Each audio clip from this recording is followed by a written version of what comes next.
Come on, come and sit down. Listen very quietly to a story. I love listening to stories, don't you? I'm Mimi, and I tell stories. The Selfish Crocodile by Forsten Charles and illustrated by Michael Terry. Deep in the forest, in the river, lived a large crocodile. He was a very selfish crocodile. He didn't want any other creature to drink or bathe in the river. He thought it was his river. Every day he shouted to the creatures of the forest, "Stay away from my river. It's my river. If you come in my river, I'll eat you all." So there were no fish, no tadpoles, no frogs, no crabs, no crayfish in the river. All were afraid of the selfish crocodile. The forest creatures kept away from the river as well. Whenever they were thirsty, they went for miles to drink in other rivers and streams. Every day, the crocodile lay on his great big back in the sun, picking his big, sharp teeth with a stick. But early one morning, the forest was awakened by a loud groaning sound. Something was in terrible pain. The creatures thought that it was an animal caught by the crocodile. But as the sun came out brightly, they saw it was the crocodile who was in pain. He was lying on his big back, holding his swollen jaw, and he was crying real tears. The creatures drew closer, but not too close. Some of the creatures felt sorry for the crocodile. "What's the matter with him?" asked a deer. "I don't know," said a squirrel. "Maybe he's going to die," chirped a bird. "If that happens, it'll be safe to go in the river," grunted a wild pig. The animals thought about this.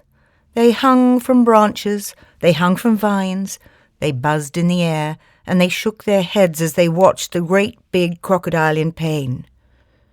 No animal tried to help. Suddenly, a little mouse appeared, sniffing in the air. He ran along the crocodile's tail and then onto his tummy. The other creatures stared. "Look at that mouse," chattered a monkey. "He's either very brave or mad." "He's going to be eaten for sure," said an iguana. The mouse crept along the crocodile's big neck and into his open mouth. There was a hush in the forest. The mouse got hold of something and pulled and pulled and pulled. Then he put it on his shoulder and walked out of the crocodile's mouth. There was a loud cheer from the astonished creatures. The crocodile sat up and said, "I don't feel any more pain. It's all gone." Then he saw the mouse walking down his tummy, carrying an enormous crocodile tooth on his shoulder. "Your bad tooth was giving you the toothache," answered the mouse, turning round to face the non-smiling crocodile. "Do you want it back?" "Oh, no, no, no. Get rid of it, and when you've done that, come back. I'll have a present for you."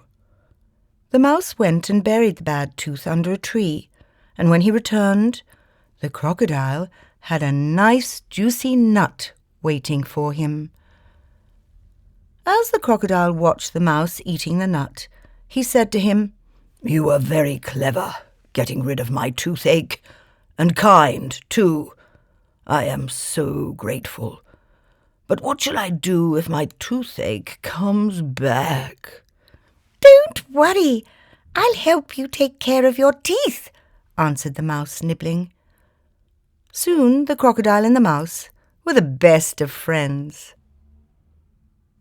And one day the crocodile sent all the animals an invitation.